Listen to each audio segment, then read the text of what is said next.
क्या प्रातः क्लास है? 26 फरवरी 1966 शनिवार को बॉम्बे में क्लास चल रहा था। रिकॉर्ड चला है, चले आज तुम यहाँ से।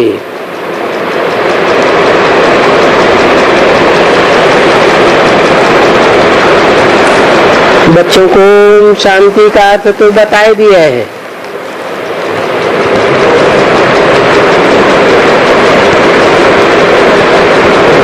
ओम अर्थात अ उ म।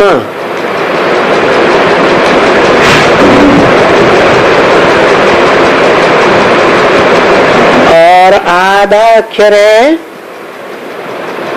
बिंदु, अर्थात ब्रह्मा विष्णु और शंकर तीन मूर्तियों का कर्तव्य करने वाली आत्मा।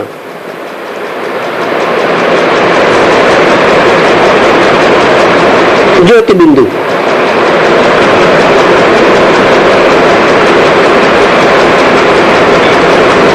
ओम अर्थात मैं हूं आत्मा, और मुझे आत्मा का स्वधर्म है शांत।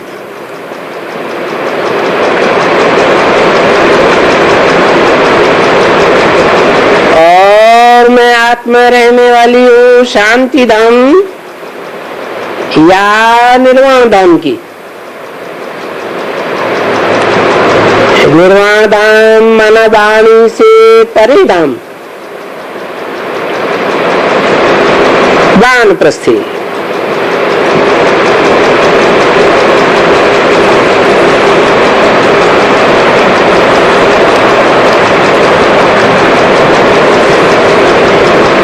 अर्थात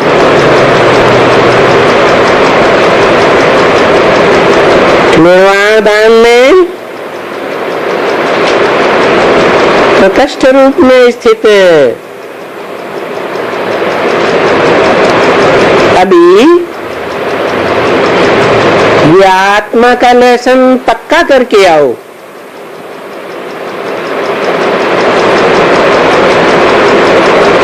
फिर समझो ये कौन बैठ समझाते हैं। ये तो बच्चे जान गए कि शिव बाबा, और याद भी करते हो कि शिव बाबा को अपना रथ नहीं है।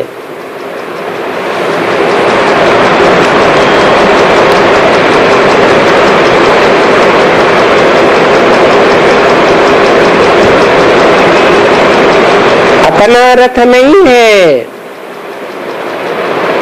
जैसे तुम बच्चों को अपना रथ है,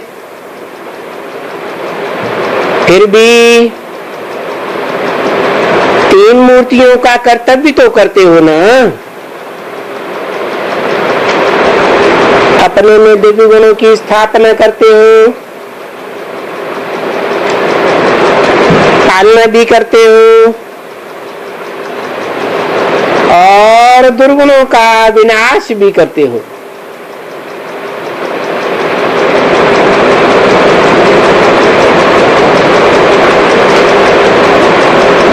इस रथ के द्वारा। परंतु मेरे को अपना रथ नहीं है। रथ नहीं है तो भी कभी उनको बैल दे देते हैं।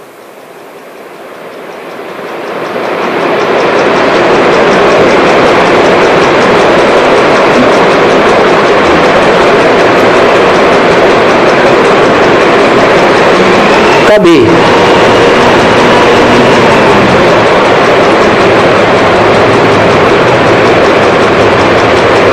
किनको दे देते हैं?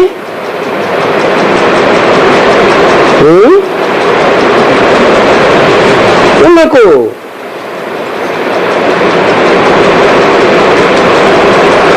ये डग्गा भी दे देते हैं।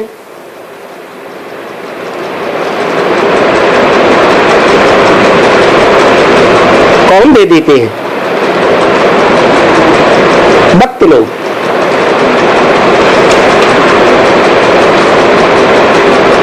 भक्त लोग बैल किसको दे देते हैं? शिव को देते हैं या शंकर को देते हैं?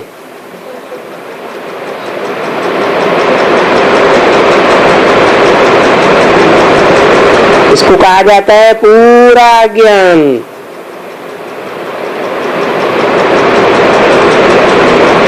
भारतवासियों के पास मंदिर में शंकर या शिव के आगे बैल जानवर रखना, इसको कहा जाता है मूढ़मति।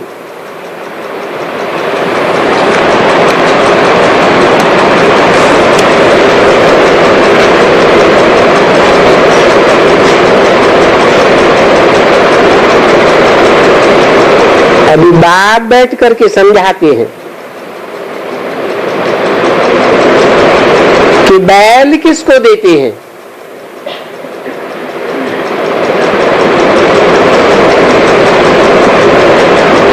मुझको नहीं देते,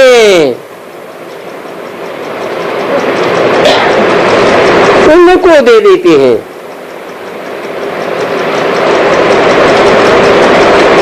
उनको कह करके दूर कर दिया।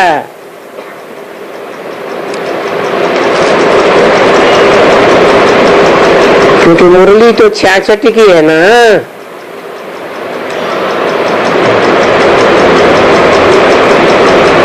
तो दूसरी मूर्ति का पाठ तो उस समय खुला ही नहीं।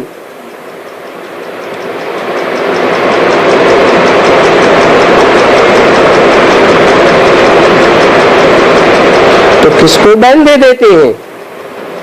जाना?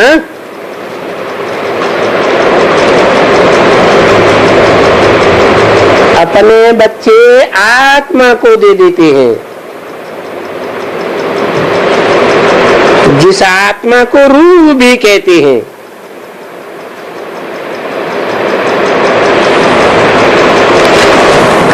तुम सब रूह हो ना।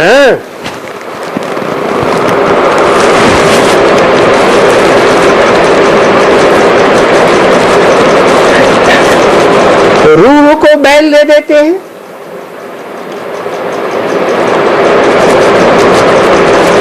मना?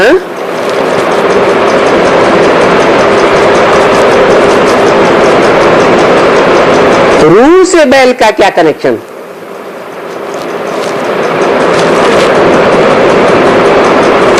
रूह सात्विक स्टेज में देवता भी बनती है और तामसी स्टेज में जानवर जैसी बन जाती है। भक्त तो नहीं जानते हैं कि ये बैल किसकी सवारी है। उन्होंने तो शिव शंकर को मिलाए करके एक कर दिया। वास्तव में ये बैल मेरी सवारी नहीं है।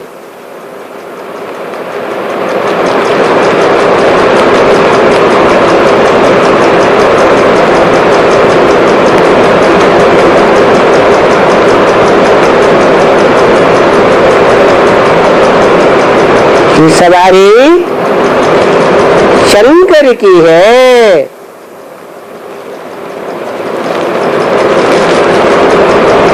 और ये कौन है? ये रूहों का बाप।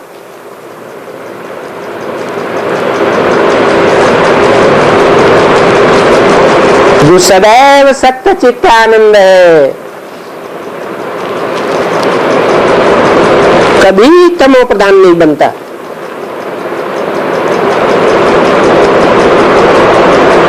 रूहों के बाप का नाम शिव है, शंकर नहीं।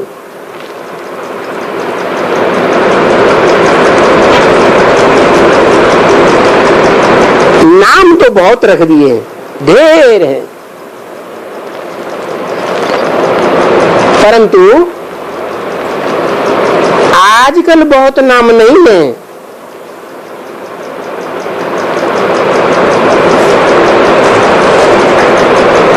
संगम युग में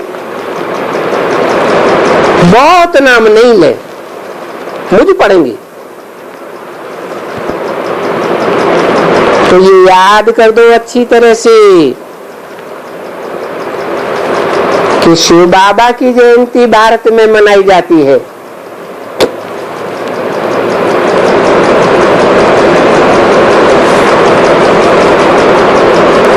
वो शिव ही है, निराकारी बाबा, जिसकी जयंती भारत में मनाई जाती है।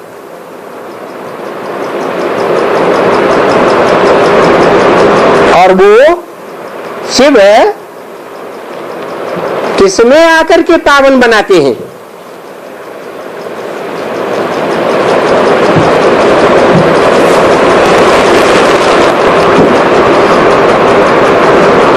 कोई ने तो उसको भागीरथ नाम दे दिया है।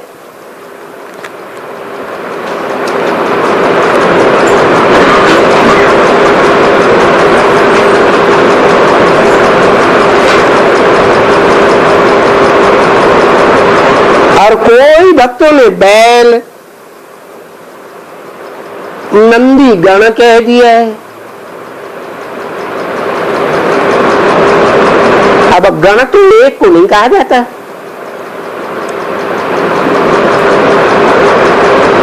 गण माने समूह। समूह एक से तो नहीं बनेगा, दो कम से कम तो चाहिए।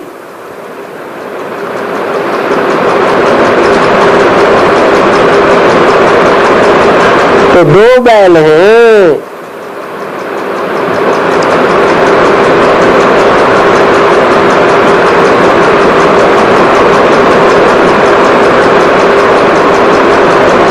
कांग्रेस बनी थी तो उनकी निशानी दो बैल दे दिए, नंदीगण।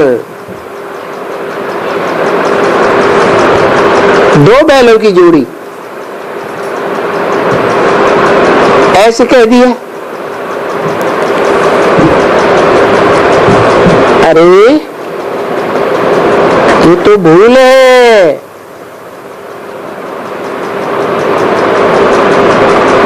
ये तो बाबा ही आकर के बतावे कि मैं दो बैलों में से किस बैल में आकर के सवारी करता हूं। कौन से भाग्यशाली रथ में आता हूं।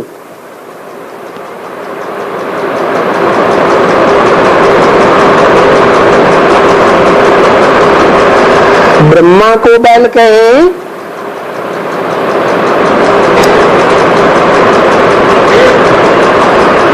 उसे भाग्यशाली रथ कहें,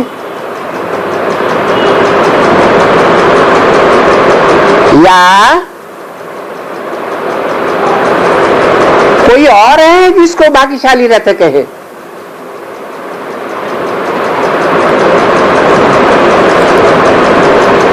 बाप ने आकर के बताया है कि मैं आकर के ब्रह्मा के रथ में प्रवेश कर ब्रह्मा द्वारा फिर भारत को 100 देवी देवता धर्म वाला बनाता हूं।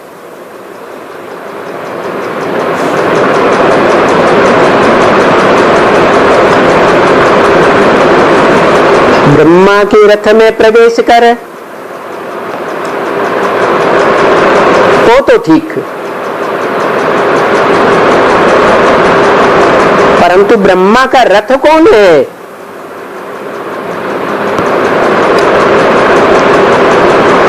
जिसका नाम ब्रह्मा दे दिया। तो कहते हैं ब्रह्मा एक का नाम नहीं है, ब्रह्मा बहुतों का नाम है।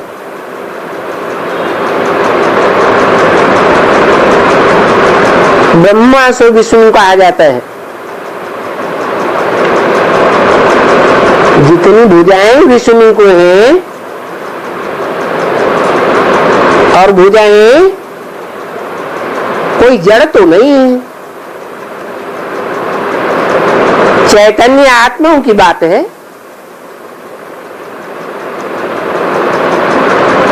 तो जरूर ब्रह्मा कोई चैतन्य आत्मा में प्रवेश करके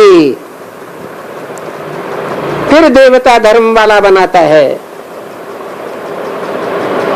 भारत को।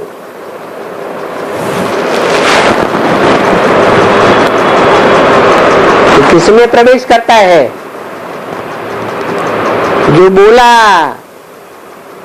कि मैं आकर के ब्रह्मा के रथ में प्रवेश कर ब्रह्मा द्वारा फिर भारत को सो देवी देवता धर्म वाला बनाता हूं।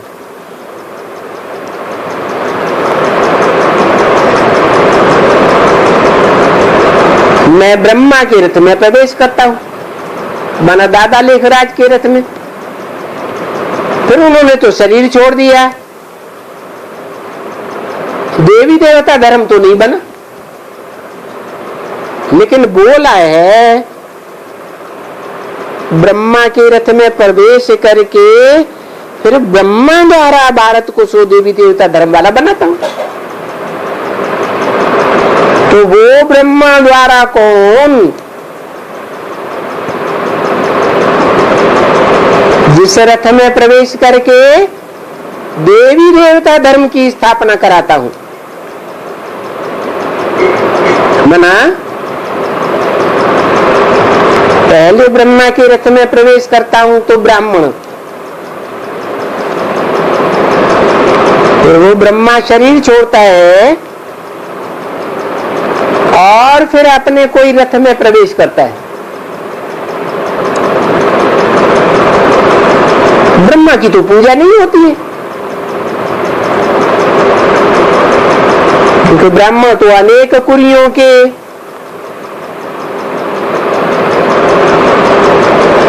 तो एक धर्म तो नहीं कहा जा सकता,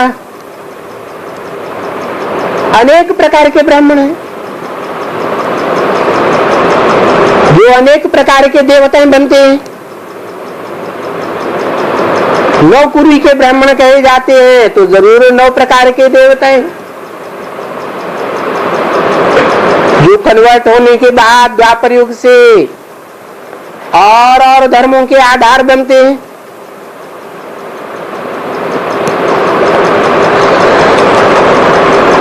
तो मैं ब्रह्मा के रथ में प्रवेश करता हूं, ये ठीक है, ब्राह्मण धर्म की स्थापना करता हूं। फिर ब्रह्मा वाली सोल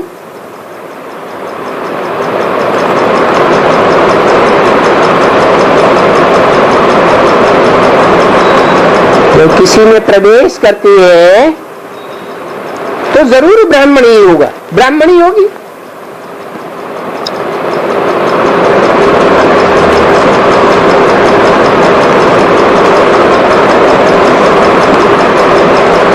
ब्राह्मण क्यों?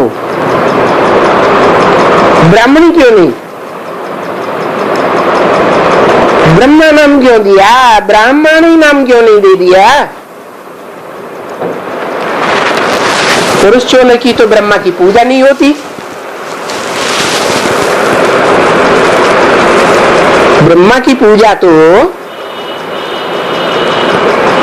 ब्रह्म माने बड़ी, मां माने मां, बड़ी थी बड़ी मां माने जगदम्बा, जगत की मां,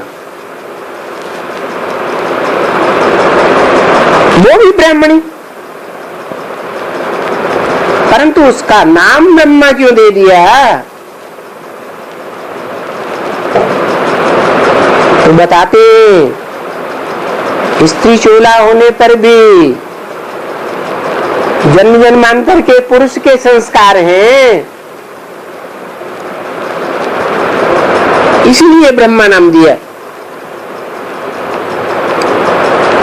जिसमें प्रवेश करके जब देवता धर्म की स्थापना करता हूं, भारत को देवी देवता धर्म वाला बनाता हूं, तब उस ब्रह्मा की पूजा होती है। किस ब्रह्मा की? दाढ़ी मूंछ वाले की नहीं,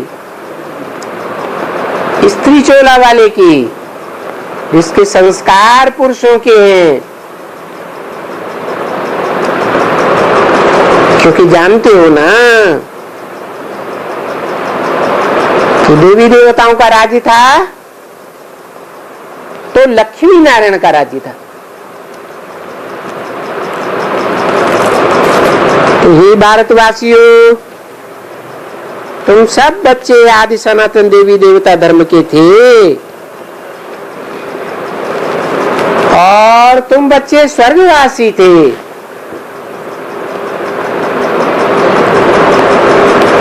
स्वर्ग को याद करते हो ना? याद किसको किया जाता है?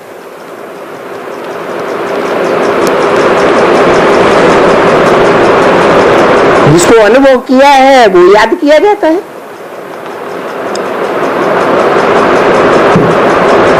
तो तुम्हारी आत्मा ने स्वर्ग का अनुभव किया है ना?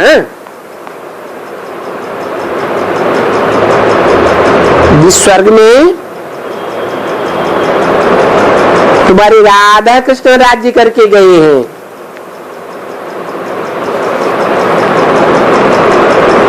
और वहां सिर्फ राधा कृष्ण ही तो नहीं था,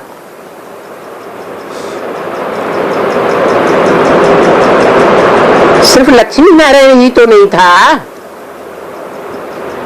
नहीं, उस स्वर्ग में तुम भी थे। जो भी तुम भारतवासी हो, कहां के वासी है? भारतवासी। तुम भी आदि सनातन देवी देवता धर्म के थे।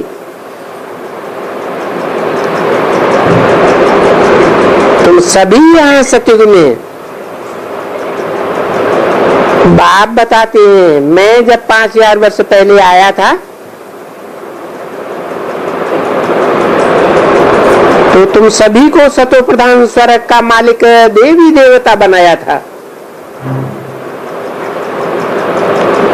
अभी याद करो कि 5000 वर्ष पहले आया था। हर 5000 वर्ष पहले के समान आता हूं तुमको फिर से सो देवी देवता धर्म में लाने के लिए, क्योंकि तुम ही देवी देवता थे। फिर देवी देवता धर्म से तुमने 84 जन्म लिए। अच्छा, वो 84 जन्म कैसे लिए? पहले तो तुम सतो प्रधान देवी देवता थे।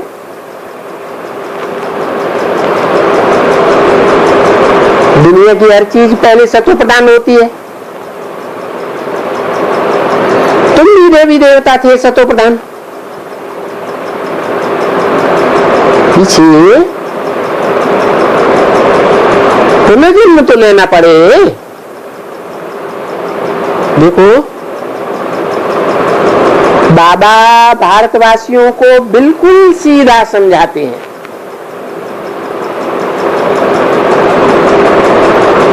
भारतवासियों का धर्म ही है आदि सनातन देवी देवता धर्म।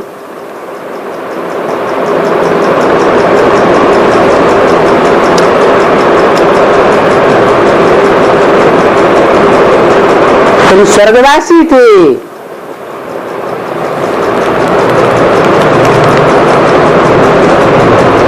अभी सोचो नरकवासी कैसे बने?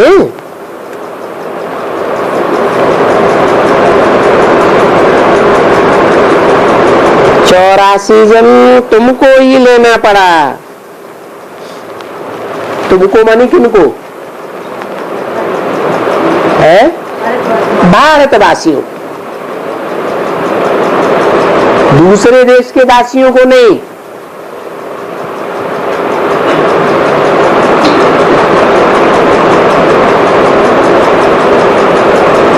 भारतवासी कितने 84 जन्म लेते हैं? 9,16,108। जो 84 जन्म लेते, जो 83 जन्म लेते हैं वो तो द्वापर के आदमी इस्लाम धर्म में चले जाते। 82 जन्म लेते वो बौद्ध धर्म में चले जाते। बौद्ध धर्म खंड में चले जाते, इस्लामी अरब खंड में चले जाते। तो कहां के वासी हुए? दूसरे धर्म में कन्वर्ट हो गए, वो भारतवासी तो नहीं हुए ना। कहां के वासी हुए? इस्लाम धर्म में गए तो अरब देश के वासी।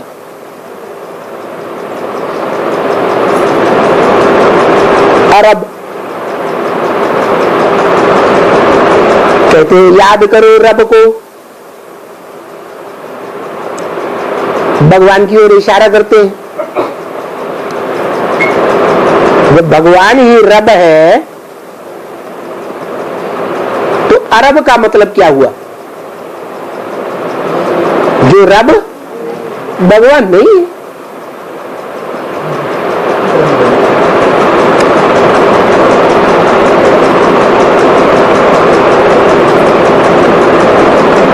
तो बताया जो कम जन्म लेते हैं तो देवी देवता, लेकिन कम कला के हैं या 16 कला संपूर्ण देवता है, वो तो खंडित हो गए। धर्म का खंडन कर दिया।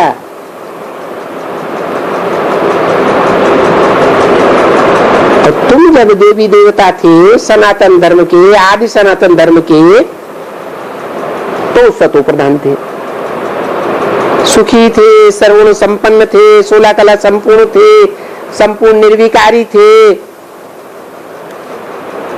तो हे भारतवासियों,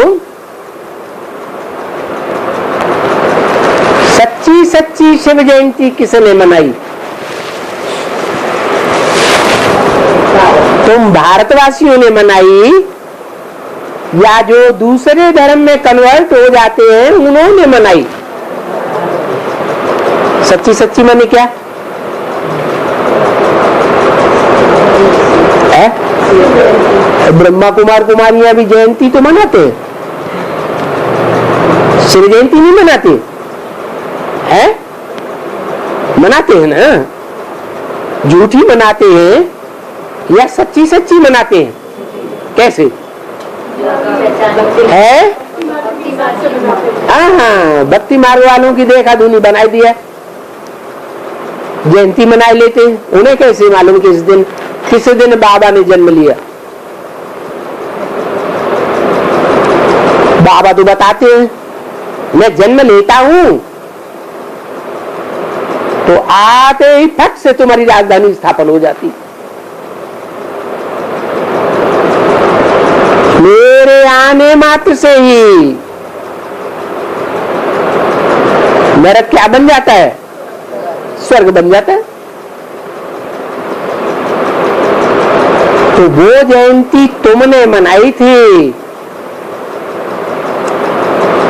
अभी भी तुम ही मना देंगे। अरे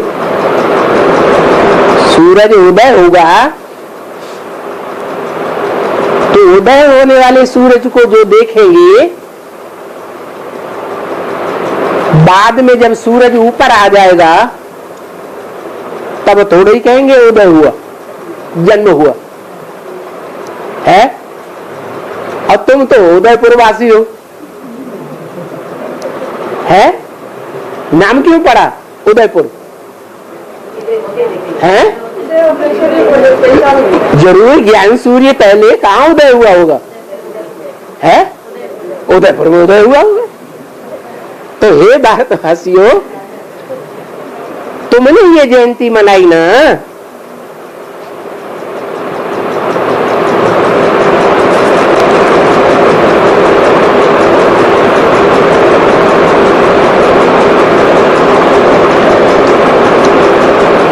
वो शिव जब आएगा बैठकर तुमको सिखलाएगा,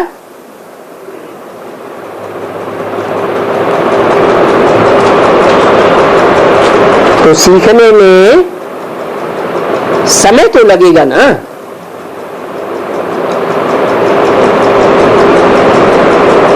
कि धक्क से तुम राजयोग सीख जाएंगे, वो भी सहज राजयोग है।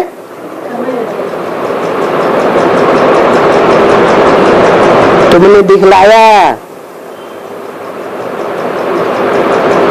कि बरोबर 30वीं जयंती हमने शिव बाबा की पधरामणी की, तुमने ये दिखलाया।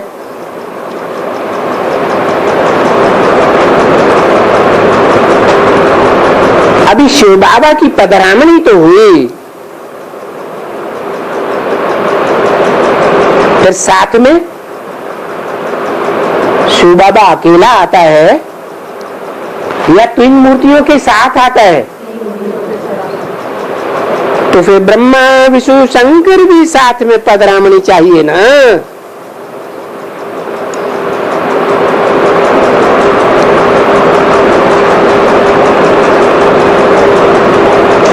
अगर कहें 30वीं शिव जयंती 66 में, तो 3 मूर्तियों को किसी ने जाना तो कोई नहीं। मूर्ति माने साकार या निराकार? अमूर्त माने निराकार, अमूर्त माने साकार। तो 3 मूर्तियों के साथ में आया, तुमने शिव जयंती 30वीं मनाई, तुमसे कोई पूछे कि शिव अकेला तो आता नहीं, 3 मूर्तियों के साथ आता है, तो 3 मूर्तियां कौन सी सो बताओ। तो जो मनाते हैं शिव जयंती वो बता पाएंगे? नहीं बताएंगे। बच्चा पैदा होगा तो जो देखेगा, जो सुनेगा, कहेगा ना बच्चा आया, नहीं है? बाबा ने तो पहचान बता दी। जो इन आंखों से देखे, जो इन कानों से सुने, बच्चा पैदा होता है तो हुआ हुआ की आवाज तो करता है ना। जो सुनेगा तो कहेगा ना हाँ बच्चा पैदा हुआ, नहीं कहेगा? तो जरूर उनकी दिखलानी पड़े सच्ची सच्ची शिव जयंती। क्या कि जो इन आंखों से देखे, जो इन कानों से सुने, देखेगा तो दूसरों को भी तो दिखला सकता है कि नहीं? दिखलानी पड़े। क्योंकि बाबा कहते हैं कि मैं आता हूं ब्रह्मा द्वारा स्थापना फट से शुरू करके जाता हूं।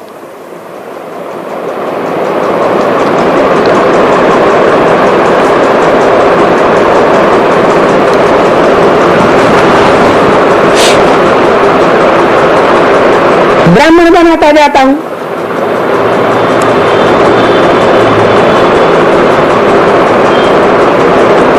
तो इनका भी जन्म हो गया।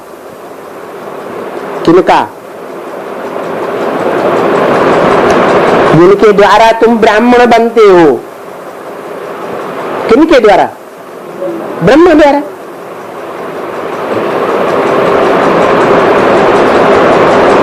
ब्रह्मा का और ब्रह्मा वंशियों का। अच्छा, फिर इनको हम दिखलाता हूं कि तुम 100 विष्णुपुरी के मालिक बनेंगे, यानी लक्ष्मी नारायण की राजधानी बनेगी। कहां बनेगी? सतयुग में, ठीक सतयुग में बनेगी लक्ष्मी नारायण की राजधानी, या यहां संगम युग में बनेगी? मैं आकर राजधानी स्थापन करता हूं और धर्म पिताएं तो राजधानी स्थापन नहीं करते, सिर्फ धर्म स्थापना करके चले जाते। मैं आता हूं तो फट से लक्ष्मी नारायण की राजधानी स्थापन कर देता हूं। फिर जब यहां राजधानी बन जाएगी, जब तुम तमो प्रधान से सतो प्रधान और सतो प्रधान से जो तुम तमो प्रधान बने हो, खाद पड़ गई, तो वो खाद निकलेगी कैसे?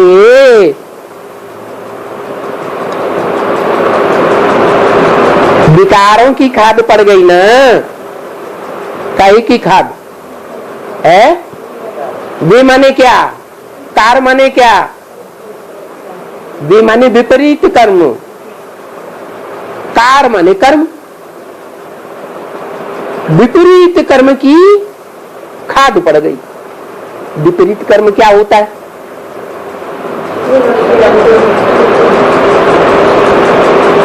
शिव बाबा ने कहा सुख दो और सुख लो। सुख देने के अलावा कोई को दुख दिया तो कैसा कर्म हो गया है?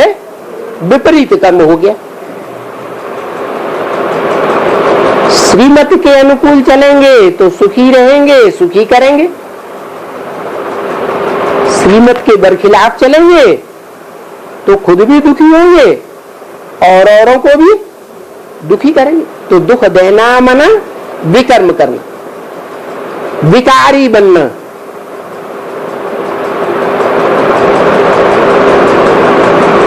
पापी बनना। पाप क्या है? पुण्य क्या है? पाप किसे कहते हैं? दुख देने को पाप कहते हैं। चाहे अपने को दुखी किया, चाहे दूसरों को दुखी किया, पाप किया। अपनी आत्मा सुखी और दूसरों की भी आत्मा सुखी, तो उसे क्या कहेंगे? पुण्य कहेंगे। तो तुम जो विकारी बन गए थे, विपरीत कर्म करने वाले दुर्योधन दुशासन बन गए थे, सूर्पनखा पूतना बन गए थे, सो तुम निर्विकारी कैसे बने?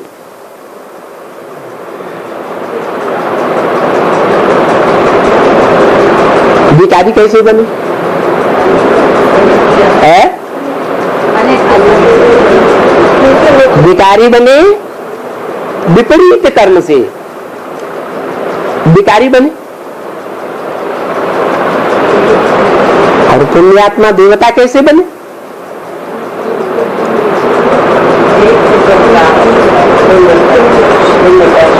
कोई का तो संग किया ना। संग का रंग लगता है ना,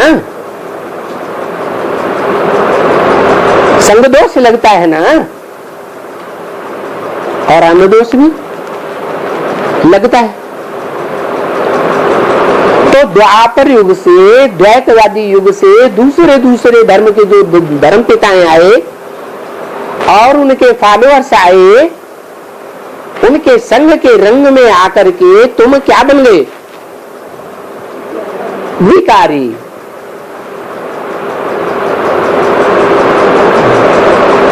उनका संग का रंग ले लिया, उनकी बातों को मान लिया, उनके कर्मों को फॉलो कर लिया।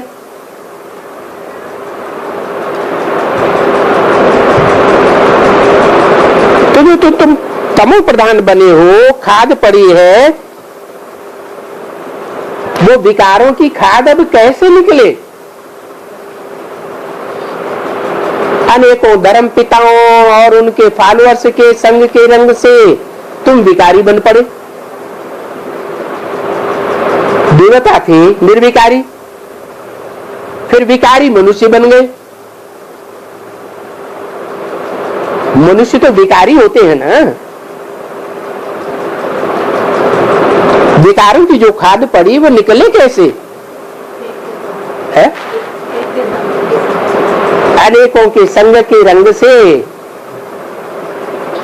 तुम विकारी बन गए, तो जरूर एक के संग के रंग से तुम फिर निर्विकारी बनेंगे। कौन एक? अरे वगैरह न तू खैरा कोई भी एक, उस एक में क्या खासियत होनी चाहिए जो हम विकारी से निर्विकारी बन जाएं?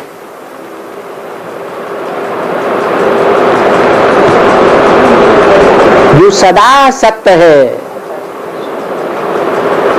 कभी भी तामसी नहीं बनता, रजो प्रधान नहीं बनता।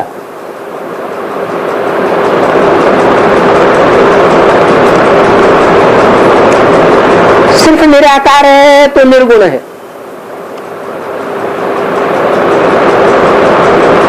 न सतो न रजो न तमो। अब जब साकार में प्रवेश करता है तो क्या है? प्रवेश करता है तो संग का रंग लगाता है या नहीं लगाता है? जरूर लगता है। तो तुमको सतो प्रधान देवता बनाता है। डॉक्टर क्या बनाएगा? इंजीनियर बनाएगा। तो देवता कौन बनाएगा? मैं जिसमें प्रवेश करता हूं उसको कहा जाता है देव देव महादेव। मुरली में बाबा बोलते कहते हैं देव देव महादेव, वो भी मैं हूं। जिसको तुम कहते हो देव देव महादेव, वो तनधारी आत्मा देव देव महादेव का पाठ नहीं बजाती, बड़े से बड़े देवता का पाठ नहीं बजाती। क्लास में इंजीनियरिंग पढ़ने वाले ढेर स्टूडेंट्स बैठे हैं, टीचर पढ़ा रहा है, तो बड़े से बड़ा इंजीनियर कौन हुआ उस क्लास में? है पढ़ाने वाला टीचर ही हुआ ना। तो बताया कि खाद कैसे निकलेगी? योगाग्नि से खाद निकलेगी। क्या? योग माने याद। किसी को देखेंगे आंखों से तो याद आएगी या नहीं आएगी? है? कानों से रज रज के बातें सुनेंगे, सुनते हैं ना? है? किसी की कानों से, अपने कानों से किसी की बातें रज रज के सुनते हैं तो संग का रंग लगता है या नहीं? फिर वो बातें याद आती हैं या नहीं? है? आती है। तो बोला जिन किसी भी इंद्रियों से बाप का संग करेंगे तो बाप की याद आएगी जरूर। लेकिन ये बता दिया संग का रंग भी कायदे अनुसार होना चाहिए, बेकायदे नहीं होना चाहिए। क्या कायदा माने क्या और बेकायदा माने क्या? सरकार के भी कायदे होते हैं, समाज के भी कायदे होते हैं और भगवान के भी कायदे कानून होते हैं। चाहे समाज के हो, चाहे सरकार के हो, चाहे भगवान के कायदे कानून हो, उन तीनों ही कायदे कानूनों में चोरी चकारी जबरदस्ती को कायदा कहा जाता है? नहीं। तो संग का रंग तो एक का लगाना है, लेकिन कायदे अनुसार योग अग्नि से तुम्हारी खाद निकल जाएगी। अरे योग भी नहीं कहो, क्या कहो? याद कहो। भले भारत का प्राचीन योग बरोबर बहुत मशहूर है,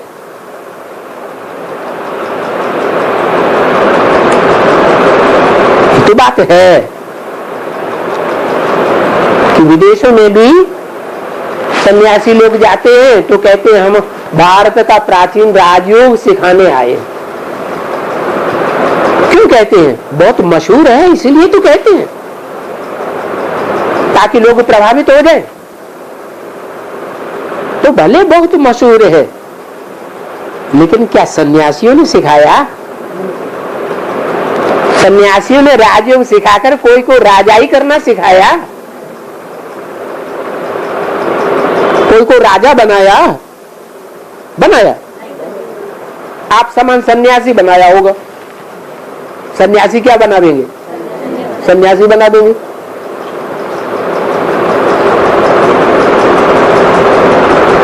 जो जैसा होगा वैसा ही बनाएगा। तो बाबा कहते हैं वो प्राचीन राजयोग सिखाया किसने है? कोई नया आने वाला धर्मपिता सिखाएगा या प्राचीन से प्राचीन पुराने से पुराना जो मनुष्य होगा वो सिखाएगा? है प्राचीन राजयोग तो पुराना ही हो तो वो सिखाएगा। जो आया ही बाद में सृष्टि रूपी रंगमंच पर, वो राजयोग कैसे सिखाएगा? तो ये बात कोई नहीं जानते हैं कि प्राचीन सहज राजयोग किसने सिखाया।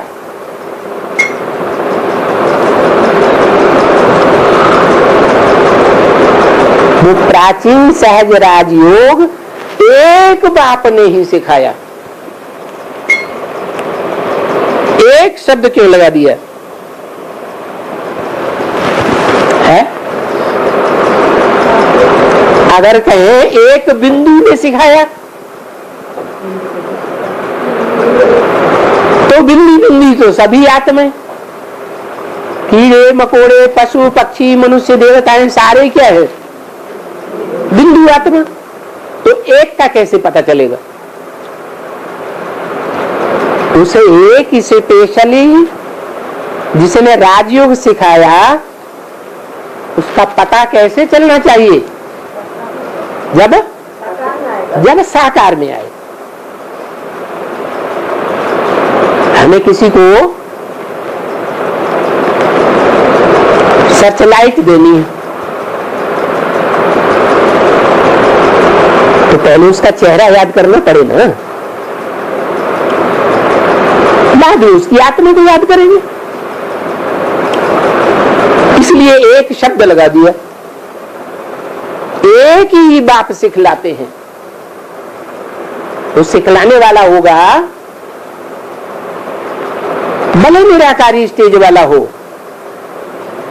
परंतु साकार होगा या नहीं होगा? जरूर साकार होगा। और वो खुद कहते हैं साकार होगा तब कहेगा या सिर्फ बिंदु होगा तब कहेगा? वो खुद कहते हैं कि हे बच्चों,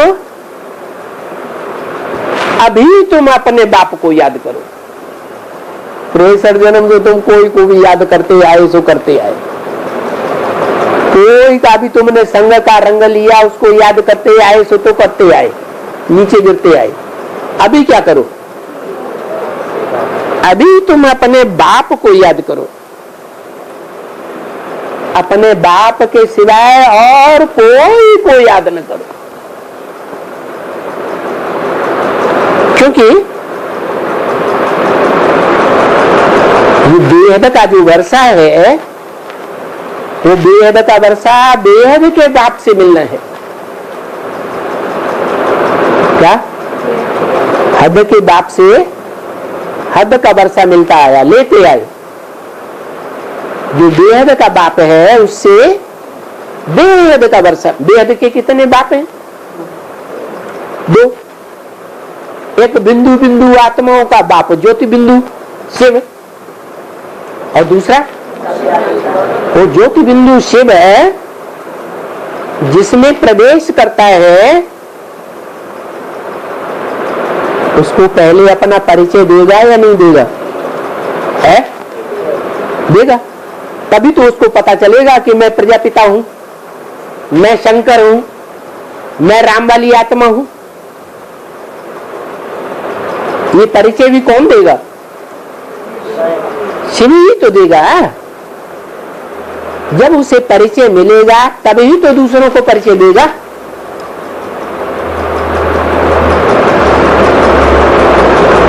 अपने पार्टी की यादगार वो याद, अपने पार्ट का निर्णय कौन करेगा? फैसला कौन करेगा? जिस आत्मा का जो पार्ट होगा वही अपने पार्ट का फैसला करेगी या कोई दूसरा करेगा? है वही करेगा। और बाप ही रियलाइजेशन कोर्स के द्वारा रियलाइज कराता है, हर आत्मा को अपने अपने पार्ट का रियलाइजेशन कराता है। अभी रियलाइजेशन कोर्स चल रहा है या नहीं चल रहा है? अभी भी चल रहा है। तो तुम सिर्फ मुझे एक बाप को याद करो, और इब्राहिम, बुद्ध, क्राइस्ट आदि कोई बाप को या लौकिक बाप को याद न करो। क्यों करे एक को याद? क्योंकि वो सब है हद के बाप, हद का वर्षा देने वाले। और वो एक बाप है बेहद 500 करोड़ का बाप। 500 करोड़ मनुष्य सृष्टि का भी बाप, और 500 करोड़ जो मनुष्य आत्माएं हैं उन आत्माओं का भी बाप। एक ही शरीर में मुकर्रर रथ में दोनों आत्माएं हैं, आत्माओं का भी बाप और मनुष्यों का भी बाप।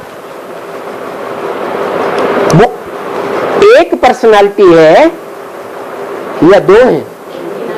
पर्सनालिटी एक ही है।